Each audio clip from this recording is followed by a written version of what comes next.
जी चलते हैं, अपन कल मिले थे, उसके आगे अपना सीरीज चालू कर रहे हैं। ठीक है, अपन मैंने कल बोला था कि मैं साइंस चालू करूंगा, साइंस विज्ञान।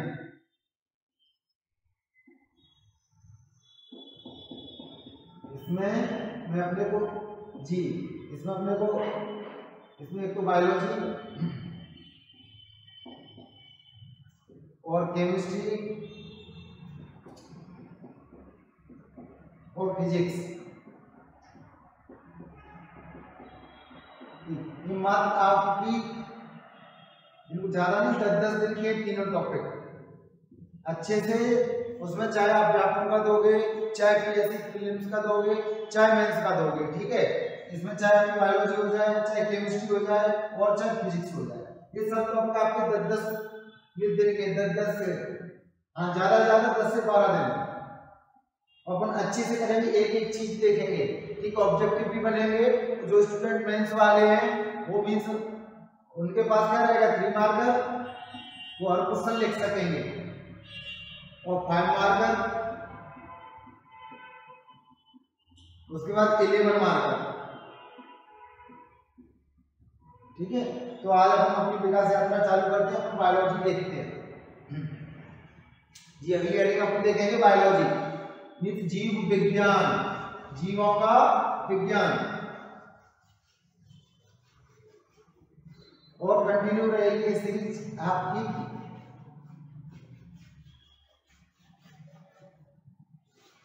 जी अब अपन क्या करते हैं बायोलॉजी, अगली हेडिंग अपन क्या डालेंगे बायोलॉजी।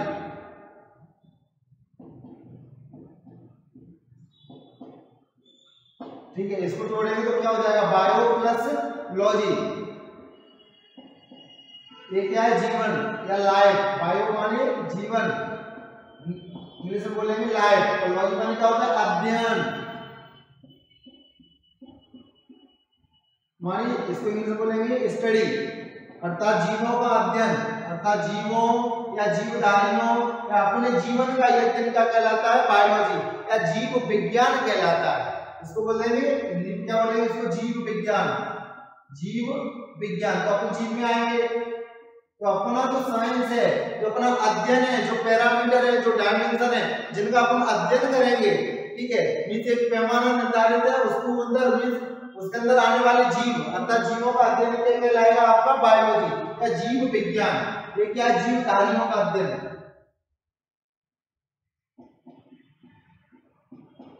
ऐसे जीव जो क्या करें जीवन को धारण करें, अर्थात क्या हो जाएगा जीवधारियों का अध्ययन।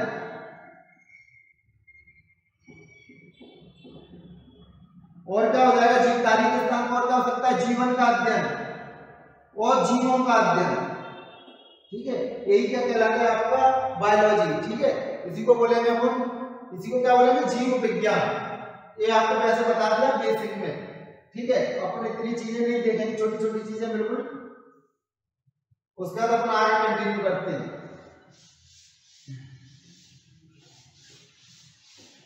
उसके बाद आता है जनक कौन है जीव विज्ञान के जनक।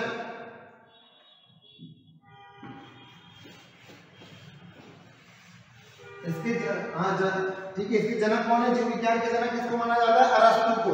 ठीक है, अगली हेडिंग क्या आती है जीव विज्ञान के जनक। ठीक है, जीव विज्ञान, ठीक है, या बायोलॉजी के जनक या फादर कौन है, नाम तो अरे इनका नाम तो समझ सुना है ना अरस्तु एरिस्टोटल।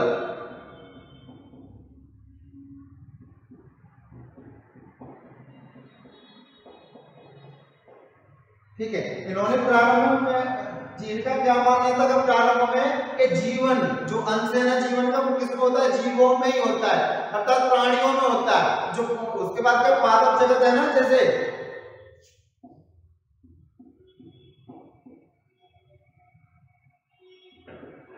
और क्या बोलेंगे इसको पादप जगत। ठीक है, इनका मानना नहीं था, इनका क्या मानना था कि जीवन केवल किसमें होता है प्राणियों में होता है या जीवों में होता है। ठीक है, उसके बाद कौन है अपने जी उसके बाद उसके बाद जीव विज्ञान के जगत जीव,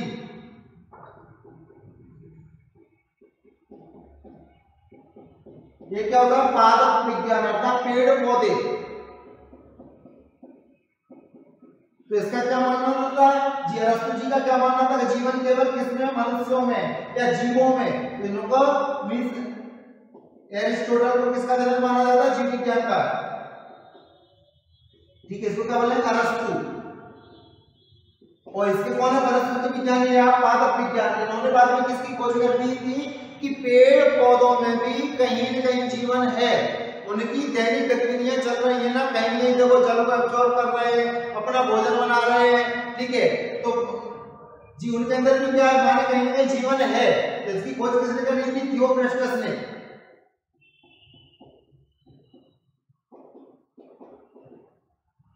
ठीक है, तो यहाँ से आपके दो क्वेश्चन बनते हैं। तो जीव विज्ञान का जन्म कौन है, अरस्तु एरिस्टोटल, और पादप विज्ञान का जन्म कौन है, थियोफ्रास्टस है। ये क्वेश्चन एमपीएस है, व्यापम पीएससी वगैरह बहुत अनेकों बार पूछा गया है। डायरेक्ट क्वेश्चन पूछ लेता है, पादप विज्ञान के जनक कौन है, थियोफ्रास्टस है। इन्होंने क्या बताया था, इनका मानना था कि ठीक है, इनका मानना क्या था कि अर्थात पेड़ पौधों में भी जीवन है। तो इनका क्या मानना था, अरस्तु का मानना क्या था, जीव विज्ञान अर्थात जीवों में जीवन है।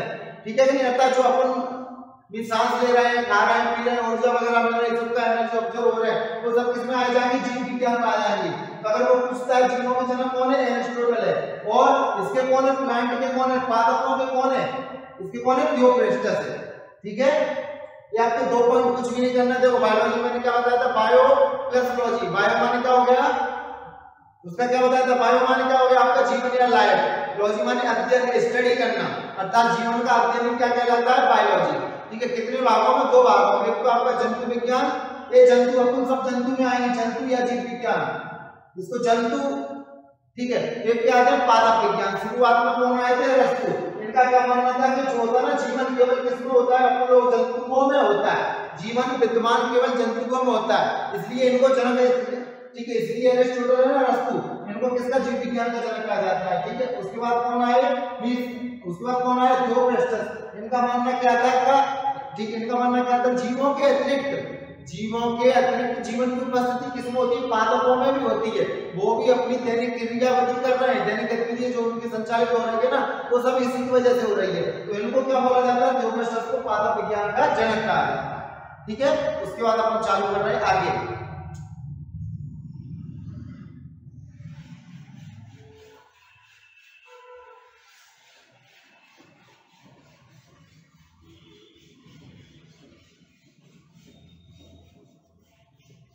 उसके बाद अपन आगे कंटिन्यू करते हैं। ठीक है, उसके बाद उसके बाद अगर अपन देखेंगे, इसको पढ़ते हैं कोशिका या सेल।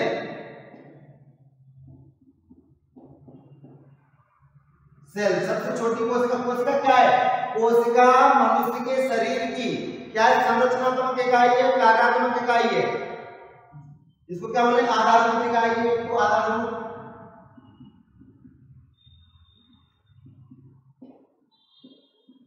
और क्या, संरचनात्मक इकाई है।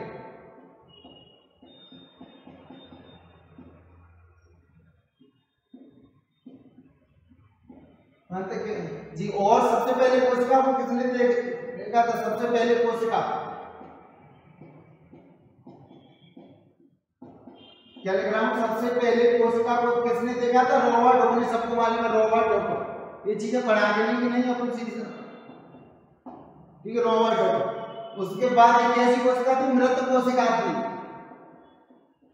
कैसी थी, डेड सेल थी, मृत कोशिका थी।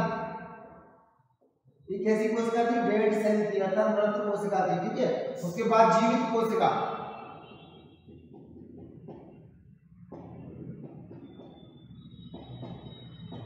ये किसने देखा था, लिमोनोव ने। ठीक है, उसके बाद कोशिका सिद्धांत, ये 4-5 पॉइंट हैं, अपने को लिखना है, नोट डाउन करना है। उसके बाद क्या दिया, कोशिका सिद्धांत किसने दिया है, इसका बताएगा कोई, स्लाइडमैन और स्वान ने।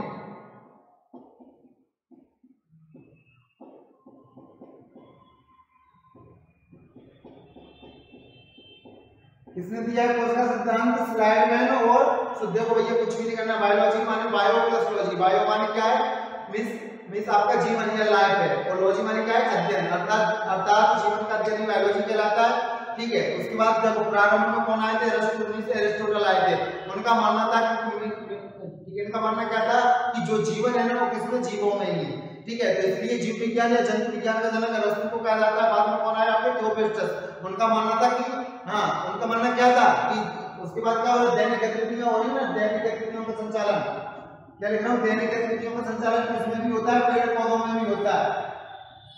तो इसलिए उसको क्या बोला जाता है, वनस्पति विज्ञान, ठीक है, या पादप विज्ञान का जनक थियोपेस्टस को माना जाता है, ठीक है। उसके बाद अपन देख रहे हैं आगे कोशिका या सेल।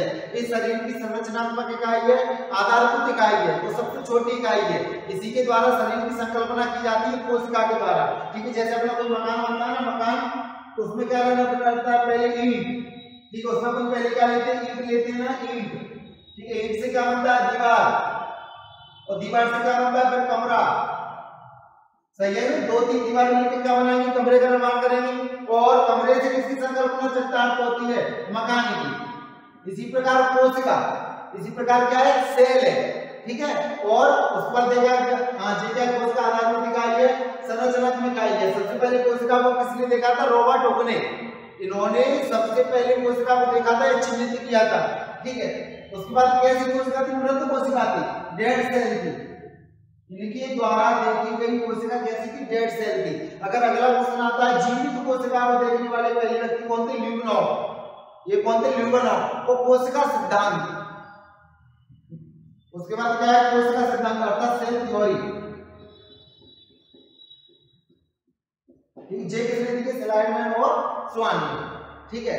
इसमें क्या है, कोशिका सिद्धांत, अगर मनुष्य के शरीर की एक कोशिका टूटती है, उसके स्थान पर उसी प्रकार की उतनी ही कोशिका का निर्माण होना, ये किसने बोला है, आपका स्लाइडमैन और स्वान ने। जैसे आपने देखा होगा, कहीं आप गिर जाते हो, लग जाते, छिल जाते हो, तो वहां पर थोड़ी सी उसके, ठीक, वहां पर क्या हो जाता है, डेड सेल हो जाती है, डेड, ठीक है। अर्थात जिस कोशिका टूट रही है, जो कोशिका टूट रही है, उस स्थान पर उसी प्रकार की कोशिका का निर्माण होना, ये क्या कहलाता है, कोशिका सिद्धांत अर्थात सेल थ्योरी, ठीक है। इसको क्या बोलते हैं, सेल थ्योरी। ये किसने दिया, स्लाइडमैन और स्वान ने। आपने ऐसा देखा है कि अपनी जो व्हीकल, उसके बाद अपनी जो नस वगैरह की चमड़ी है ना, अगर इसमें कहीं डेड हो जाए, मींस इसमें लग जाए, घाव हो जाए, उसके स्थान पर कहीं हड्डी का निर्माण हो जाए, नहीं होता।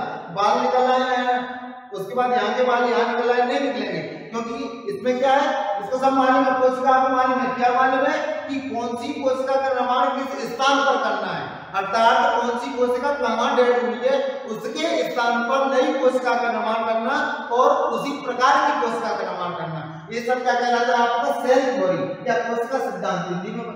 उसको दिया किसने, इसको दिया स्लाइडमैन और स्वान ने। जब इसको अपन पढ़ेंगे 15 मार्क 11 मार्क के हिसाब से, तो अपन अच्छे से पढ़ेंगे। अभी तो क्या कोशिका सिद्धांत में क्या बताया, मैंने मात्र आपको इतना बताया है कि अर्थात डेड सेल के स्थान पर, अर्थात मृत कोशिका के स्थान पर उसी प्रकार की नई कोशिका का निर्माण होना या नई कोशिका का बनना ही क्या कहलाता है, कोशिका सिद्धांत कहलाता है। इस थ्योरी के प्रतिपादक है, इसके जनक कौन है, स्लाइडमैन और स्वान है।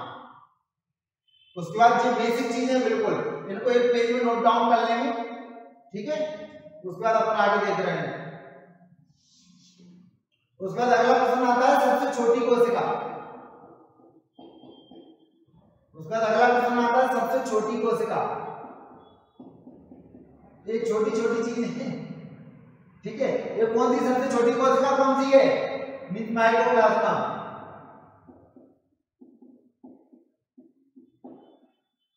और सबसे बड़ी कोशिका यही लिख देता हूं, ठीक है। सबसे बड़ी कोशिका सबको मालूम है वैसे, ठीक है। सबसे बड़ी कोशिका ये कौन सी, स्ट्रोमोकांडा,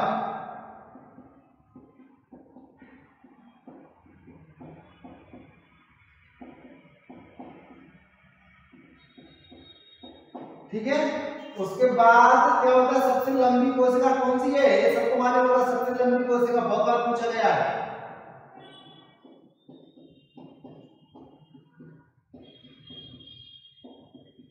कौन सी सबसे लंबी कोशिका कौन सी, न्यूरॉन, अर्थात यह तंत्र का तंत्र, ठीक है। इतनी चीजें, छोटी छोटी चीजें, बिल्कुल कुछ भी स्पेशल नहीं बता रहा। ये आप जोन सी भी बेसिक बुक लोगे ना, एक पेज पे आपको मिल जाएंगे ये सभी चीजें। उसके बाद क्या, मानव शरीर में, उसके बाद क्या देखते हैं अपन, मानव शरीर में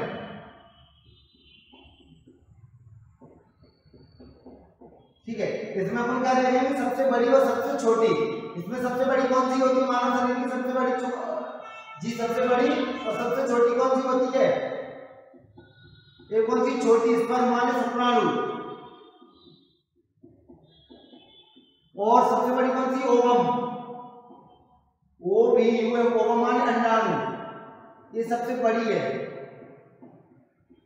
ठीक है, ये चीज है। बिल्कुल देखो, कुछ भी नहीं बताया मैंने। कोशिका क्या है, इसको क्या बोलते हैं, मूलभूत इकाई है, आधारभूत संरचना है, और क्या संरचनात्मक इकाई है। सबसे पहले कोशिका को किसने देखा था, रॉबर्ट ने देखा था, उनके द्वारा देखी गई कोशिका मृत कोशिका थी। उसके बाद कौन आया, रॉबर्ट के बाद कौन आया, अपने ल्यूमनॉव, इनके द्वारा देखी गई कौन सी कोशिका थी, जीवित कोशिका थी। ठीक है, उसके बाद कोशिका सिद्धांत, अर्थात एक कोशिका अगर टूटती है उसके स्थान पर उसी कोशिका का निर्माण होना, ये क्या कहलाता है, सेल थ्योरी कहलाता है। ये किसने दिया, स्लाइडमैन और स्वान ने दिया है। ठीक है, उसके बाद अपने क्या देखा है, सबसे छोटी कोशिका कौन सी है, माइकोप्लाज्मा की। उसके बाद सबसे बड़ी कोशिका कौन सी है, स्पर्मोकांडा। ठीक है, उसके बाद क्या है, सबसे लंबी कोशिका कौन सी, तंत्र का तंत्र, न्यूरॉन। ठीक है, उसके बाद क्या है, मानव शरीर में सबसे बड़ी, उसके बाद क्या, मानव शरीर में सबसे बड़ी कौन सी, ओवम माने अंडाणु, और छोटी कौन सी, स्पर्म माने शुक्राणु। ठीक है, उसके बाद देखेंगे अपन कोशिका विभाजन, अर्थात मनुष्य के शरीर में कौन से स्थानों पर सबसे ज्यादा क्या होता है, कोशिका पुनः जनरेट होती है। अर्थात क्या होती है, पुनः जनरेट होती है, अर्थात रीजनरेट होती है। ठीक है, कहां होती है सबसे ज्यादा, लीवर में। इसको भी लिख लेंगे, इसको देखना, ये क्या था अपना ईंट से क्या बनती है, दीवार। ठीक है, दीवार से क्या बनेगा, कमरा, और कमरे से क्या बनेगा, मकान। तो जी क्या चल रहा, सिस्टमेटिक चल रहा है। ऐसे मनुष्य का शरीर निर्मित हुआ है। ऐसे क्या हुआ है, मनुष्य का शरीर, उसमें पहले क्या है, सेल। इसको अपन आगे देखेंगे, जब ऊपर पढ़ेंगे ना, टिश्यू पढ़ेंगे जब अपन देखेंगे। ठीक है, तो इतना अगर आपका हो गया हो तो मैं ठीक है उसके बाद आगे देख सकता हूँ। ठीक है, उसके बाद क्या होता है, कोशिका विभाजन, अर्थात सेल डिवीजन। अर्थात मनुष्य के शरीर में कोशिका विभाजन सबसे ज्यादा सेल डिवीजन कहाँ होता है, लीवर में होता है। ठीक है, अगर कोई उसके बाद अगर कोई छोड़ डांट वगैरह आ रहा है अगर वो आपको बोल रहा है कि मेरे को एक शरीर में कोई ऐसा स्थान बताइए जहां मैं आपको चाकू मार सकूं, तो अपन कहाँ इशारा करेंगे, पहले लीवर में। बस उससे बोल दो कि यहाँ चाकू मार के सीधा फिर निकाल लो। अगर उसने कहीं मार के कहीं ऐसे घुमा दिया तो फिर नहीं होगा सबसे ज्यादा विभाजन। अर्थात मनुष्य के शरीर में सबसे ज्यादा कोशिका विभाजन कहाँ होता है, लीवर में होता है। यहाँ सबसे ज्यादा कोशिका पुनः क्या होती है, पुनः विसर्जित होती है या रीजनरेट होती है। अर्थात सबसे ज्यादा कोशिका क्या होती है, रीजनरेट। इसको अपन देख रहे हैं आगे। ठीक है, इसको अगर आप बोलो तो मिटा दें अपन, इसको अपन मिटा के आगे देख रहे हैं सेल डिवीजन। ये बेसिक चीज है, बिल्कुल मैंने कुछ भी नहीं बताया अभी आपको। ये सारी बेसिक चीजें कुछ भी नहीं बताया है अभी आपको, बस आपको नोट डाउन करते हुए चलना है मेरे साथ में। ये सभी बेसिक चीज है।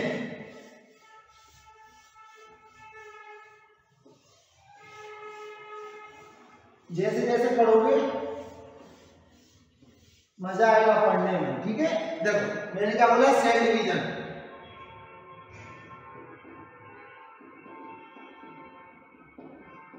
ठीक है, हिंदी बोलेंगे कोशिका विभाजन। सबसे ज्यादा कोशिका कहां पर जनरेट होती है, अगर वो पूछ ले आपसे सबसे ज्यादा कोशिका विभाजन मनुष्य के शरीर में कहां होता है, लीवर में होता है। इसको मैं लिख देता हूं,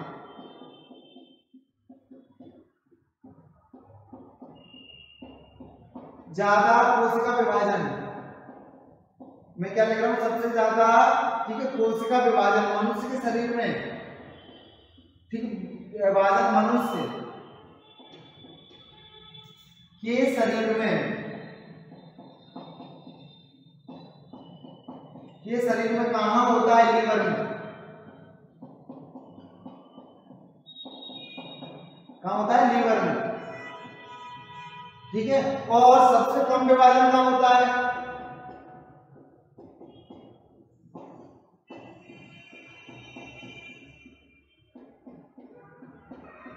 और सबसे कम विभाजन कहां होता है, किसी को मालूम है, ब्रेन या मस्तिष्क में। ठीक है, देखो अगर मनुष्य के शरीर में सबसे ज्यादा, ठीक है, कोशिका विभाजन या सेल डिवीजन कहां होता है, लीवर में होता है। अगर यहाँ किसी ने लग गई, चोट लगी, किसी ने चाकू किया, कुछ भी किया है, तो यहाँ की कोशिका 2 से 4 दिन में क्या होगी, पुनः बन जाएगी, अर्थात क्या हो जाएगी, जल्दी से जल्दी क्या हो जाती है, रीजनरेट हो जाती है। और सबसे कम कोशिका विभाजन किसमें होता है, मस्तिष्क में होता है। ठीक है, मैंने क्या लिखा, सबसे कम कोशिका विभाजन किसमें होता है, ब्रेन या मस्तिष्क में। अगर यह डेड सेल हो गई, अगर कोई मीन्स आपको चोट आई, जैसे आप बाइक वगैरह चला रहे हो, आपको चोट आ गई, सिर के बार गिरे हो, अगर जी अंदर क्या हुआ देखना, 1 मिनट,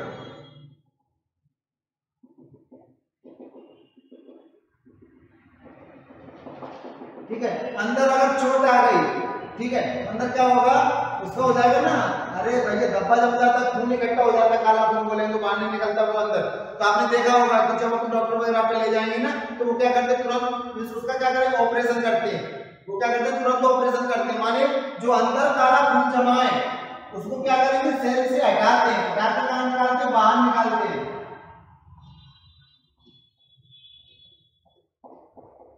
ऐसा कब होता है, मीन्स जब स्थिति ज्यादा क्रिटिकल नहीं होती, और ज्यादा स्थिति क्रिटिकल हो जाती है ना, तो क्या तो वो कोमा में चला जाएगा या वो भगवान को प्यारा हो जाएगा। इसीलिए अपन का हेलमेट वगैरह लगाते हैं, कहाँ लगाते हैं, सिर पे लगाते हैं, हाथ पैरों पे कभी लगाते हैं, नहीं लगाते, क्यों कि अगर गिर गए, चोट आ गई, तो आपका जीवन का अस्तित्व बना रहेगा, अर्थात जो आपका जीवन है ना तो संकट में नहीं पड़ेगा, आप भगवान को प्यारे नहीं होगे। क्या हो जाएगा, ज्यादा से ज्यादा हड्डी टूट जाएगी, क्रैक हो जाएगी, नई हड्डी हो जाएगी, हड्डी टूट गई तो वो जुड़ जाएगी। परंतु अगर मस्तिष्क में कहीं चोट आ गई, कहीं अगर सेल कोई डेड हो गई, उसके स्थान पर नई सेल का विकास नहीं होगा, अर्थात नई सेल विकसित नहीं होगी। इसलिए तो इसको सबसे ज्यादा क्या कहते हैं, सुरक्षा प्रदान करते हैं। ये क्या सीबी है, इसको क्या बोलते हैं, एमसीबी है, मास्टर कंट्रोल बोर्ड है, जब पूरा अपना मस्तिष्क, इसलिए तो हेलमेट लगाते हैं अपन, क्यों, क्योंकि इसको बचाना है चोट से। हाथ पैर में कहीं आगे हड्डी टूट जाएगी, जुड़ जाएगी, अगर पैर में कहीं आगे टूट जाएगी, जुड़ जाएगी, अर्थात जो सेल टूटेगी उसके स्थान पर उसी सेल का निर्माण हो जाएगा। ये सब काम होता है शरीर में, परंतु मस्तिष्क में ऐसा नहीं होता। अगर यहाँ पर आपको भी ज्यादा चोट आ गई, भारी भरकम आ गई, तो मीन्स क्या होगा, आप कोमा में चला जाएगा, अर्थात सटला तो गया। अगर आपको ज्यादा मीन्स क्या चोट आ गई, तो आप क्या चले जाओ, कोमा में चले जाओगे, अर्थात क्या बोलेंगे, सटला तो गया, अगर यहाँ से गया तो वहां से चला जाएगा। ठीक है, अगर हाथ पैरों में कहीं, शरीर में कहीं भी चोट आ गई, तो आपका जीवन अस्तित्व का बना रहेगा, जीवन आपका खतरे में मिस नहीं पड़ेगा, मीन्स आपका प्राण है ना वो बनी रहेगी, ऑक्सीजन का संचार होता रहेगा, ऊर्जा है ना शरीर की वो बनी रहेगी। ऊर्जा माने में energy neither be created nor be destroyed, अर्थात ऊर्जा ना तो क्या होती है, ना तो ऊर्जा का विनाश होता है, ना ही ऊर्जा बनाई जा सकती है। ठीक है, दैट इज एनर्जी, इसको क्या बोले, energy neither be created nor be destroyed. इस शरीर में क्या है, ऊर्जा ही है, ऊर्जा का संचार हो रहा है जब तक क्या जीवन का अंश है, या जीवन का मूल्य है, या क्या आधारभूत संरचना है। ठीक है, जैसे ही ऊर्जा मीन्स क्या होगी, ऊर्जा क्या करती है, परिवहन करेगी, जैसे ही ऊर्जा एक से दूसरे में जाएगी तो क्या हो जाता है, खत्म। तो अगर कोई जनरल में पूछे कि सब, हाँ जनरल में क्या पूछे, मीन्स मनुष्य के शरीर में सबसे ज्यादा कोशिका विभाजन कहाँ होता है, लीवर में होता है, सबसे कम कहाँ होता है, ब्रेन या मस्तिष्क में होता है। ठीक है, यही 2 चीजें अभी आपने देखी है। हाँ, उसके बाद मृत कोशिका रहती, जैसे आपने देखा है किसी ने, अरे छोटी छोटी चीज अभी बायोलॉजी में चालू ही नहीं की है, अभी बायोलॉजी में पढ़ रहा है छोटी छोटी बेसिक चीजें। ठीक है, सबसे पहले आपने देखा होगा कि नाखून वगैरह अपन काटते हैं, ठीक है, बाल वगैरह काटते हैं, दर्द क्यों नहीं होता, क्यों, क्योंकि ये क्या है, डेड सेल है, ये मरी हुई सेल है, ये क्या है, मरी हुई सेल है। और जैसे नाखून, हाँ इनकी भी एक सीमा है, इनकी भी क्या एक सीमा है, इससे अगर ज्यादा लाभ है तो कौन सी सेल, जीवित सेल है, तो वहां दर्द होता है। ठीक है, जैसे आपने देखा होगा नाखून कहीं ज्यादा कट जाता है तो दर्द होने लगता है, क्यों, क्योंकि वो कैसे जीवित सेल है। और जो एक रहता है ना जो आगे, जे इसको निकल बोलते हैं, निकल, ठीक है, क्या है, डेड सेल है। और डेड सेल को क्या बोलते हैं, नेक्रोसिस के नाम से जाना जाता है। मनुष्य के शरीर में मृत कोशिकाओं को नेक्रोसिस के नाम से जाना जाता है, अर्थात जो होती है ना मृत कोशिका, इनको किसके नाम से जाना जाता है, नेक्रोसिस।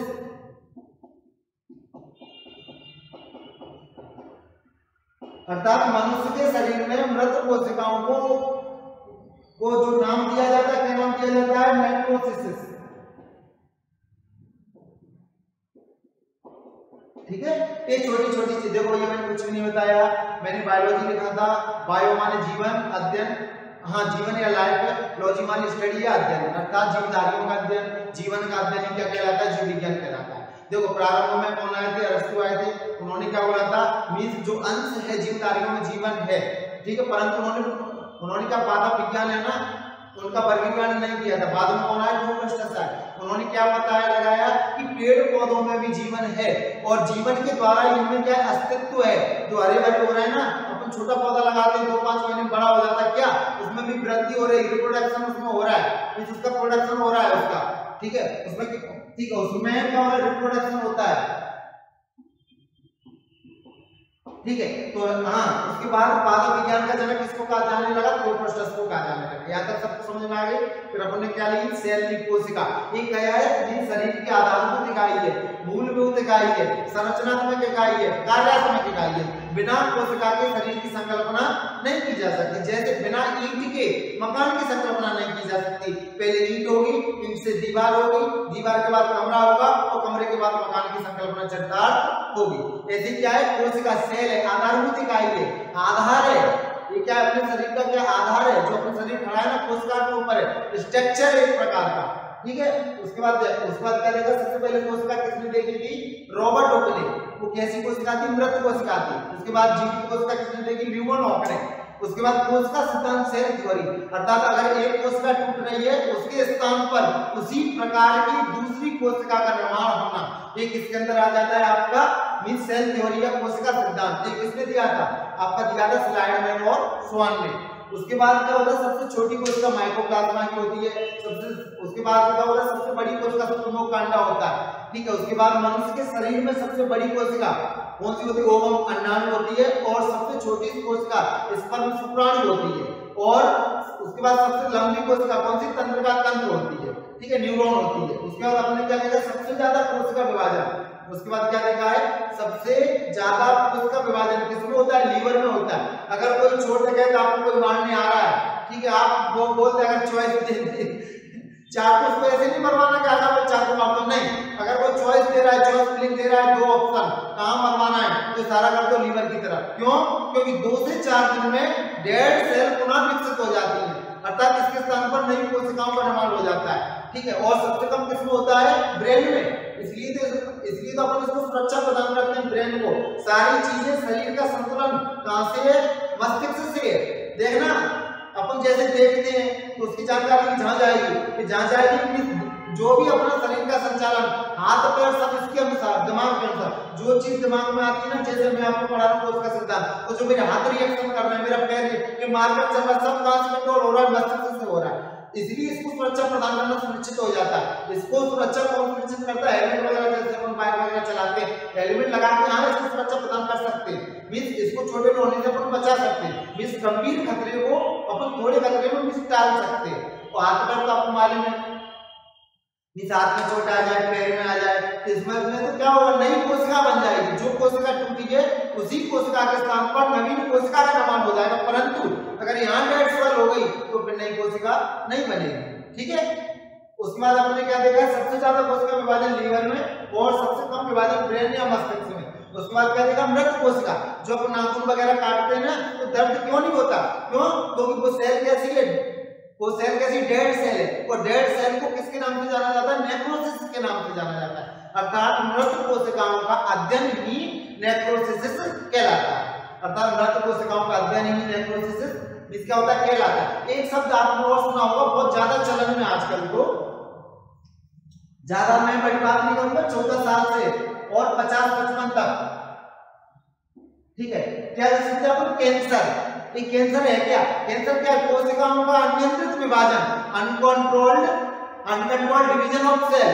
ये कैंसर क्या है, अगर आप एक लाइन में डिफाइन करें ना, कैंसर क्या है, कोशिकाओं का अनियंत्रित विभाजन, अर्थात जहां एक कोशिका टूटी है उसके स्थान पर कितनी कोशिका बननी चाहिए, देखना, एक कोशिका टूटी है उसके स्थान पर एक कोशिका और बननी चाहिए, और बन कितनी जाती है, 100 कोशिका। तो एक क्रम निरंतर चलता रहता है, एक क्रम निरंतर उसके बाद एक क्या होता है, एक क्रम निरंतर चलता रहता है। इसको क्या बोलते हैं, इसी को कैंसर के रूप में जाना जाता है। इसको अपन देख लेते हैं, इसको अपन देख लेते हैं। अगर कोई अपने को पूछता है कैंसर क्या है, कैंसर क्या है, इसका बताइए, कोशिकाओं का अनियंत्रित विभाजन, मान uncontrolled division of any cell,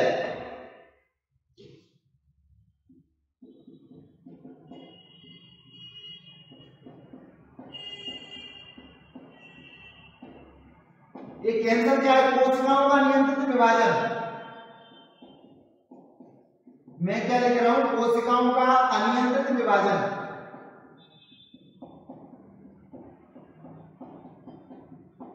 मैं क्या लिख रहा हूं, कोशिकाओं का अनियंत्रित विभाजन ही कैंसर के रूप में जाना जाता है। ही कैंसर के रूप में जाना जाता है।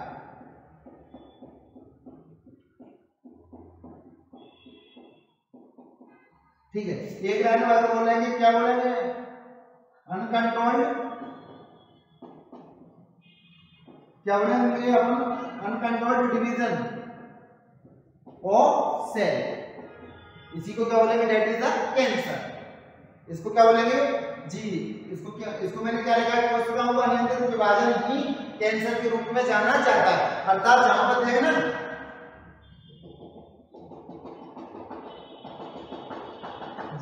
यहाँ पर क्या हो गया, आप चोटिल हो गए, नहीं तो आपको चोट लगी है और चोट लगते समय एक दो कोशिकाएं, आप पीछे कोशिका ना ब्लैक स्पॉट पड़ गया, बिल्कुल मुझे काला धब्बा पड़ के जम गया,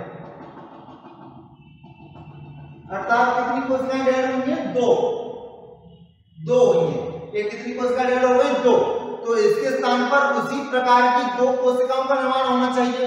अपन पढ़ चुके हैं, अभी नहीं पढ़ा, उसमें सेल थ्योरी में सेल डिवीजन कोशिका सिद्धांत, इसकी संकल्पना को किसने दिया था, स्लाइडमैन और स्वानले।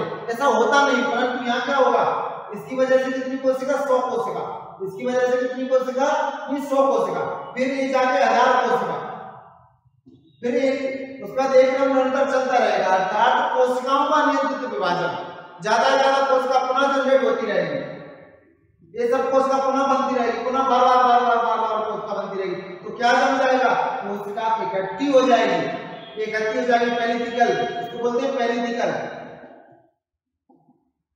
कल सेल इकट्ठा हो जाएगा, तो पेरिथिकल सेल के नाम से जानी जाएगी। बहुत सारी कोशिका इकट्ठी हो जाएगी, ऐसा बन जाएगा एकदम। उसके बाद क्या है, डिब्बा सा बन गया, बिल्कुल स्पॉट सा बन गया एकदम, ये बन गया। यही क्या है, कैंसर के रूप में जाना जाता है। भले ही आपको मस्तिष्क में हो जाए, ठीक है, स्तन में हो जाए, शरीर में हो जाए, जीवा में हो जाता है, जाए जहां भी हो सकता है, कैंसर शरीर में जाए जहां हो सकता है। क्या है, कोशिकाओं का अनियंत्रित विभाजन ही कैंसर के रूप में जाना जाता है, uncontrolled division of any cell. ऐसा होता क्यों है, क्योंकि जहां एक कोशिका की जरूरत होती है, उसके स्थान पर क्या हो जाता है, उसके स्थान पर क्या होता है, विभिन्न प्रकार की कोशिकाओं का निर्माण होने लगता है। और जब एक क्रम 2-4 महीने निरंतर चलने लगता है, तो क्या हो जाता है, उसके बाद क्या हो जाता है, गठान, एक गठान बन जाती है, एक गठान, और इसी गठान को किसके रूप में जानी जाती है, कैंसर के रूप में जानी जाती है। ठीक है, इसको अपन पढ़ेंगे आगे टॉपिक है, अभी तो कोशिकाओं बस इतना ही पढ़ा है। कैंसर अपन एक दिन पढ़ेंगे, पूरी 2 घंटे का टॉपिक है पूरा प्रॉपर। इसका इलाज क्या क्या है, अपन कहां तक पहुंचे हैं, इसके संबंध में कौन कौन सी खोजें हुई हैं, नवीन तकनीकी क्या क्या है, ये होता क्या है, ठीक है, उसके बाद इनके प्रयोग वगैरह कहां है, ठीक है, इनको सबको अपन देखेंगे। तो उसके बाद जो था ना सेल डिवीजन, ये आपका छोटा टॉपिक है, बिल्कुल कुछ भी नहीं बताया मैंने अभी। ठीक है, सेल के बारे में जो बेसिक जानकारी है वो अपन ने लिख ली, सबसे छोटी, बड़ी, लंबी, सबसे ज्यादा विभाजन, सबसे कम विभाजन, कैंसर, और ज्यादा विभाजन हो जाएगा तो क्या है, वो कैंसर है। देखो, सेल बन नहीं रही तो प्रॉब्लम, बनती नहीं है तो अगर डेड हो गई तो अपन कोमा में चले जाओ, पता सड़ना तो गएगा।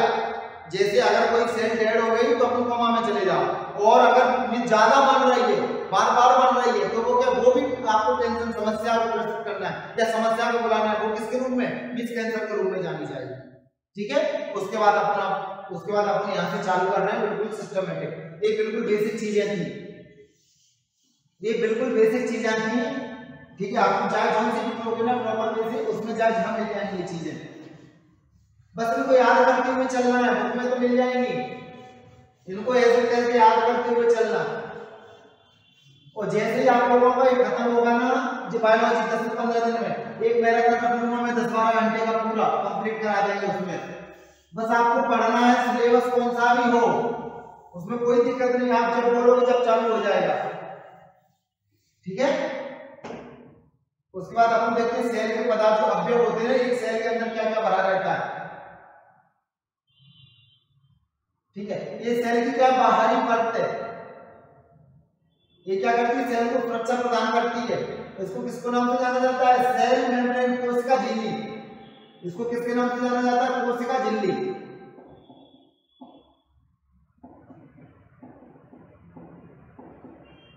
इंग्लिश में बोलेंगे सेल मेम्ब्रेन। इसको किसके नाम से जाना जाता है? सेल मेम्ब्रेन के नाम से जाना जाता है। और किसकी बनी रहती है? प्रोटीन की। और किसकी बनी रहती है? प्रोटीन की बनी रहती है। अर्थात कोशिका के जो अवयव है उनको सुरक्षा प्रदान करना, उनका घेरा बनाना, उनको क्या करना? कवर अप करना। ये कार्य किसके द्वारा किया जाता है? कोशिका झिल्ली। और इसके अंदर सभी अवयव पाए जाएंगे, तो इसको क्या बोलते हैं? Cell membrane. किसकी बनी रहती है? प्रोटीन की बनी रहती है। ठीक है। उसके बाद अपन देखते हैं माइटोकॉन्ड्रिया। ये तो सबको मालूम है माइटोकॉन्ड्रिया क्या होता है, सबको मालूम है ना माइटोकॉन्ड्रिया क्या है? Power house of cell. Hindi में क्या बोलते हैं माइटोकॉन्ड्रिया को? सूत्रकणिका। ये सब यही याद हो जाएंगे भाई, मैं लिखा कि माइटोकॉन्ड्रिया हिंदी में क्या बोलते हैं? सूत्रकणिका। इसको क्या बोलते हैं अपन? Power house of cell. इसको क्या बोलते हैं? Power house of cell. ठीक है। देखना जैसे अपन ऑक्सीजन लेते हैं ना, ऑक्सीजन जो अपन ऑक्सीजन लेते हैं वो कहां जाती है? फेफड़े। वो फेफड़े में जाएगी, फिर फेफड़े के बाद उसके बाद फेफड़ों में क्या है? रक्त है। उसमें क्या होगा? उसके बाद क्या होती है? रक्त में डिसॉल्व होती है, और रक्त में डिसॉल्व होने के बाद जो ऊर्जा एनर्जी है उसका संचार शरीर के सभी अवयवों में करना। अर्थात शरीर के सभी अंगों में क्या होता है? संचार होता है, अवयवों में संचार होता है। वो सब किसका कार्य होता है? माइटोकॉन्ड्रिया का। अर्थात अपन ने देखना जो ऑक्सीजन ली, ये ऑक्सीजन किसमें गई? फेफड़ों में। देखना जो फेफड़े, ये ऑक्सीजन किसमें गई? फेफड़ों में गई। और उसके बाद फेफड़ों में क्या है? रक्त है। इसको अपन आगे देखेंगे। फेफड़ों में क्या है? रक्त है। रक्त में ऑक्सीजन डिसॉल्व हुई, रक्त में ऑक्सीजन क्या हो गई? घुल गई। फिर उसके बाद क्या होगा? माइटोकॉन्ड्रिया। उसके बाद जो रक्त है ना, रक्त ऑक्सीजन युक्त रक्त, ऑक्सीजन युक्त रक्त है ना, उसको शरीर के सभी अंगों में पहुंचाना, या शरीर के सभी अंगों में डिलीवरी करना, या संचार करना, जैसे हाथ पैर में सब जगह करना, वो किसका कार्य रहता है? माइटोकॉन्ड्रिया का। इसलिए अपन क्या बोलते हैं? पावर हाउस ऑफ सेल या शक्ति ग्रह। अपन क्या बोलते हैं? कोशिका के शक्ति ग्रह किसको जाना जाता है? माइटोकॉन्ड्रिया को। ये माइटोकॉन्ड्रिया होता कैसा है इसको बता देता हूं मैं, माइटोकॉन्ड्रिया कैसा होता है। अभी अपन ज्यादा ब्रीफ में नहीं वो करना है, क्योंकि प्रीलिम्स का हां मेंस भी है 30 अक्टूबर को।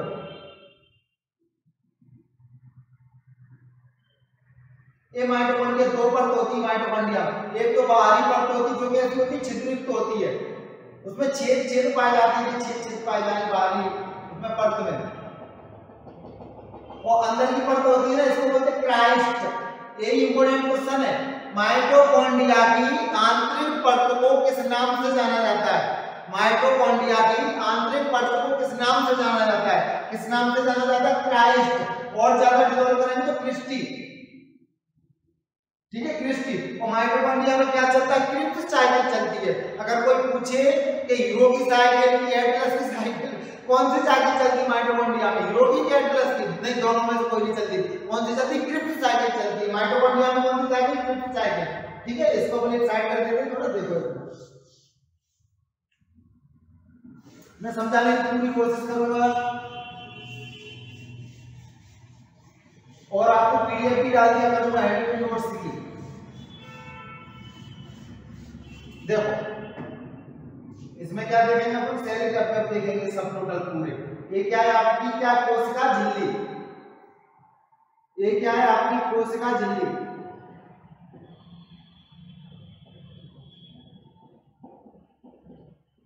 और क्या बोलेंगे? Cell membrane. वो किसकी बनी रहती है? प्रोटीन की। ठीक है। उसके बाद इसमें अपन देखेंगे माइटोकॉन्ड्रिया। इसमें क्या देखेंगे? पहला माइटोकॉन्ड्रिया।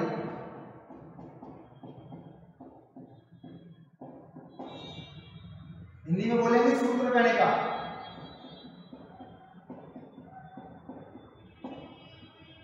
ठीक है, हिंदी में क्या बोलते हैं? सूत्रकणिका। इसको क्या बोलते हैं? Power house of cell. House of cell Hindi में बोलेंगे क्या? बोलेंगे भैया कोशिका का शक्ति ग्रह। हिंदी में क्या बोलेंगे? कोशिका का शक्ति ग्रह, अर्थात शक्ति का घर, जहां से कोशिका को क्या मिलेगी? ऊर्जा, एनर्जी। ठीक है, ये क्या? Power house of cell. उसके बाद इसके अंदर उसके बाद इसमें कितनी परत होती है? 2 परत होती है। एक तो कौन सी होती है? छिद्रित, ये बाहरी परत होती है, बाहरी परत, और एक आंतरिक परत, उसको क्या बोलते हैं? क्राइस्ट या क्रिस्टी के नाम से जाना जाता है। आ गया है, अरे BRPCS 2017 में ही पूछा है। और क्या हो गया? क्राइस्ट या क्रास्टी, ये आंतरिक परत है, ये क्या है? आपकी आंतरिक परत है, ठीक है। उसके बाद माइटोकॉन्ड्रिया के अंदर क्या चलता है? एक साइकिल चलती है, क्रिप्स साइकिल, उसका नाम क्या है? क्रिप्स साइकिल, ये साइकिल चलती है। अर्थात क्या होता है? 38 ATP, 38 ATP, ATP मालूम है सबको? एडिनोसिन ट्राइफॉस्फेट, एडेनोसिन ट्राइफॉस्फेट एक प्रकार का एंजाइम है, एडेनोसिन ट्राइफॉस्फेट। 38 ATP से क्या होता है? एक ग्लूकोज का निर्माण होता है, एक ग्लूकोज, ठीक है, एक ग्लूकोज। तो एक ग्लूकोज में कितनी ऊर्जा होती है? थोड़ा सा ऊपर कर देते हैं अपन, वो एकदम नीचे जा रहा फिर दिखेगा नहीं जी। कितनी, एक कौन सी होती है? क्या होता है? क्राइस्ट या क्रिस्टी, ठीक है। उसके बाद कौन सी साइकिल चलती है? क्रिप्स साइकिल चलती है। उसमें क्या होता है? 38 ATP, 38 ATP माने एडिनोसिन ट्राइफॉस्फेट का निर्माण होता है। उस 38 ATP क्या करते हैं? एक ग्लूकोज का निर्माण करते हैं, ग्लूकोज, सबको मालूम है ग्लूकोज, C6H12O6। एक ग्लूकोज से क्या होता है? ठीक है, एक ग्लूकोज से कितनी ऊर्जा? 4.2 किलो कैलोरी, 4.2 किलो कैलोरी का निर्माण होता है एक ग्लूकोज से, ठीक है। तो यहां से देखो इतने क्वेश्चन बन सकते हैं। देखो माइटोकॉन्ड्रिया क्या है? एक तो क्या है? पावर हाउस ऑफ सेल है, अर्थात कोशिका का शक्ति गृह। ये क्या करता है कि जब अपन ऑक्सीजन लेते हैं, ऑक्सीजन फेफड़ों में जाएगी, फेफड़ों में पहले से रक्त उपलब्ध होता है, इसका रक्त विद्यमान है, तो रक्त ऑक्सीजन के साथ में क्या हो जाता है? रक्त युक्त हो जाता है। रक्त कैसे हो जाएगा? ऑक्सीजन युक्त हो जाएगा, और दोनों मिलकर के शरीर में जो क्या करेंगे? परिवहन करेंगे, अर्थात ऊर्जा का परिवहन शरीर में करेंगे। वो कौन करेगा? माइटोकॉन्ड्रिया। अर्थात इसलिए इसको क्या बोलते हैं? कोशिका का शक्ति ग्राहक, इसी को माइटोकॉन्ड्रिया को हिंदी बोलेंगे सूत्र कणिका, ठीक है। और क्या होता है इसमें? उसके बाद कितनी परत पाई जाती है माइटोकॉन्ड्रिया की? 2 परत। इसकी आकृति कैसी होती है? ऐसी होती है माइटोकॉन्ड्रिया की आकृति। ये माइटोकॉन्ड्रिया बाहरी परत है ना, वो कैसी? छिद्रित है, और जो आंतरिक परत है ना, वो कैसी? क्रिस्टी, उसको क्रिस्टी के नाम से जाना जाता है, क्रिस्टी या क्राइस्ट। उसके बाद जो माइटोकॉन्ड्रिया है ना, इसके अंदर एक साइकिल चलती है, ऊपर नीचे ऊपर नीचे, ये साइकिल निरंतर चलती रहती है। इस साइकिल को क्या नाम दिया गया? Krebs cycle. इस साइकिल को हीरो एटलस नहीं है, क्रेब्स साइकिल। इस साइकिल को क्या नाम दिया गया है? क्रेब्स साइकिल दिया गया है। इस साइकिल चलने के परिणाम स्वरूप ही 38 ATP, ATP माने एडिनोसिन ट्राइफॉस्फेट, ADP माने एडिनोसिन, ATP माने एडिनोसिन ट्राइफॉस्फेट, ठीक है। ATP माने एडिनोसिन ट्राइफॉस्फेट का निर्माण होता है, और 38 ATP के परिणाम स्वरूप ही एक ग्लूकोज मिलता है। तो एक ग्लूकोज जब आपने देखा खिलाड़ी वगैरह हैरान हो जाते हैं, परेशानी होती है, उनको ऊर्जा चाहिए होती है, तो क्या होता है? तुरंत ऊर्जा कौन देता है? ग्लूकोज देता है। C6H12O6 एक किससे बनता है?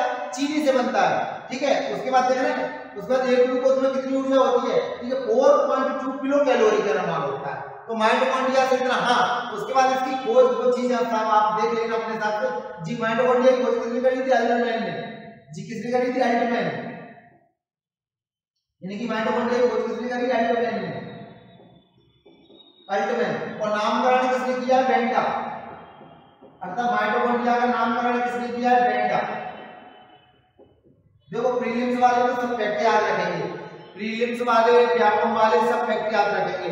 मेंस में अगर 3 मार्कर माइटोकॉन्ड्रिया आ जाए तो एक उसमें क्या करना? देखो 2 लाइन दी रहेंगी मेंस में, ये आपकी कॉपी है, ये आपको लाइन दी है, ये लाइन दी है मेंस में, ठीक है। ये 3 मार्कर में तो देखना उसमें क्या लिखना है? पहला क्या लिखना है कि माइटोकॉन्ड्रिया को कोशिका का शक्ति गृह, ऐसा नहीं लिखना माइटोकॉन्ड्रिया मत लिखो, अपने क्या लिखना है? कोशिका का शक्ति गृह।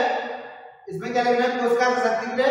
इसकी आकृति, इसमें 2 परत छिद्र और क्राइस्ट जो आंतरिक परत रहती है उसको क्राइस्ट के नाम से जाना जाता है। इसमें क्रिप्स साइकिल अकेला बस एक डायग्राम बना दो। क्रिप्स साइकिल 38 एटीपी एक ग्लूकोज से क्या होता है 4.2 किलोकैलोरी ऊर्जा का निर्माण होता है। 3 मार्कर 3 में से 3 नंबर मिलेंगे माइटोकॉन्ड्रिया में।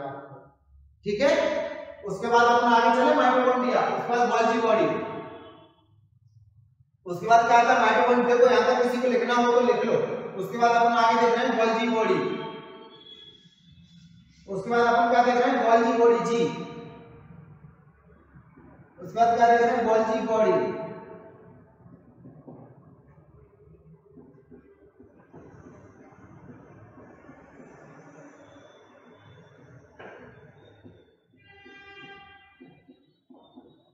इसकी वो किसने करी कि इसकी वो किसने करी है इसको बताओ ना, खोज कैमिलो गोल्गी, लो गोल्गी। ये भी क्या है यातायात प्रबंधक है, ट्रांसपोर्ट का कार्य मनुष्य के शरीर में ट्रांसपोर्ट यातायात प्रबंधन कौन करता है गोल्गी बॉडी। इसको अपन यातायात प्रबंधक के नाम से जानते हैं, यातायात प्रबंधक। ये क्या करता है परिवहन का कार्य,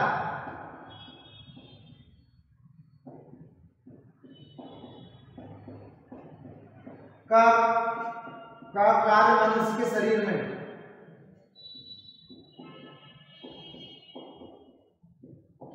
संपन्न कराना। ठीक है, कौन कराता है गोल्गी बॉडी। खोज किसने करी है कैमिलो गोल्गी। इसको क्या बोलते हैं यातायात प्रबंधक गोल्गी बॉडी। ठीक है, उसके बाद देखते हैं एंडोप्लाज्मिक रेटिकुलम ईआर, अंत प्रदत्त जालिका। ईआर माने एंडोप्लाज्मिक रेटिकुलम, अंत प्रदत्त जालिका। इसको हटा देंगे। उसके बाद अपन आगे देख रहे हैं ईआर एंडोप्लाज्मिक रेटिकुलम। ये सीरीज आपकी कंटिन्यू रहेगी, बस आपको पढ़ना है और लिखना हो तो साथ ही साथ में लिखते चलो।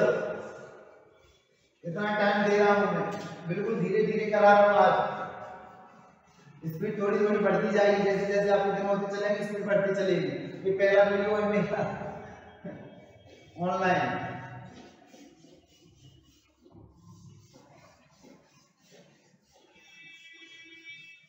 इतना लिखते हुए चलना है अपने हर चीज के बारे में।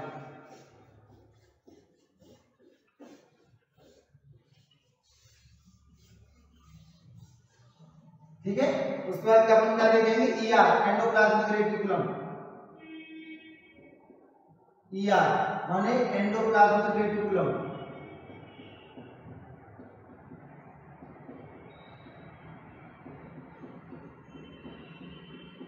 एंडोप्लाज्मिक रेटिकुलम माने अंतः प्रदत्त जालिका, अंतः प्रदत्त जालिका। उधर नहीं आ पाएगा, लिख देता हूं। ठीक, अंतः प्रदत्त जालिका।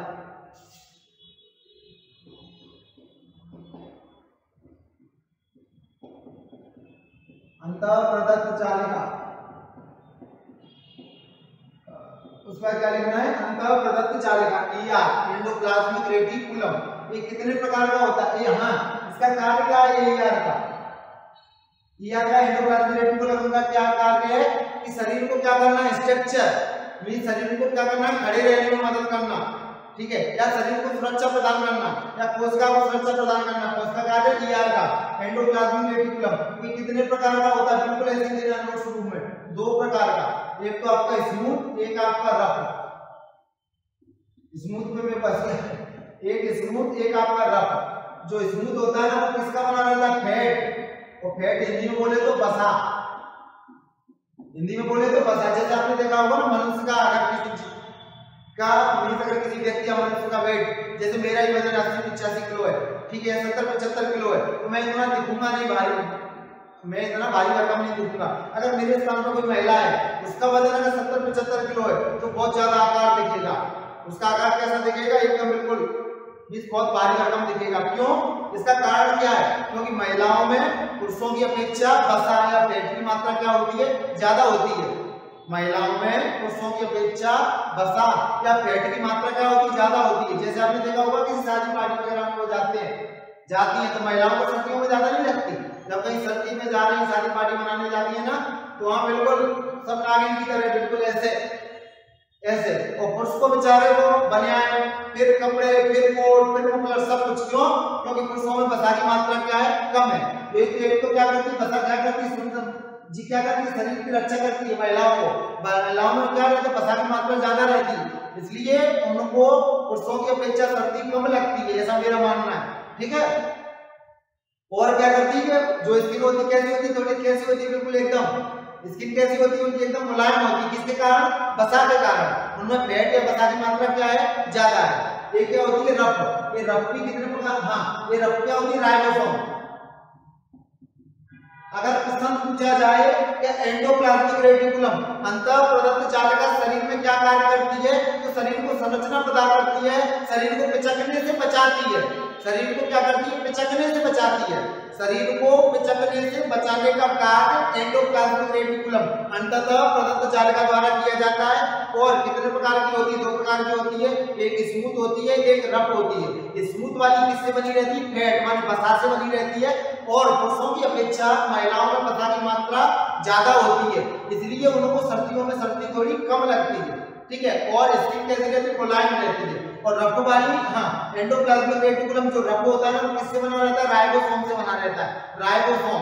और ये राइबोसोम कितने प्रकार का होता है? दो प्रकार का। एक तो आपका 70S और एक 80S। ये राइबोसोम के दोनों प्रकार हैं। एक तो आपका 70S हो गया, एक क्या हो गया आपका 80S। इस 70S एस मान जो पहले को एस लिख लेते। एस मान क्या है? Sedimentation coefficient. एस मान क्या है? Sedimentation coefficient. ये एस क्या है?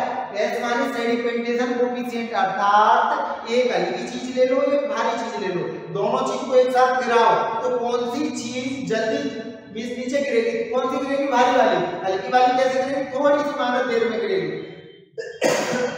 अरे अल्लाह जी, बाल्टी ले लो कोई। ये बाल्टी ले लिया आपने, ठीक है।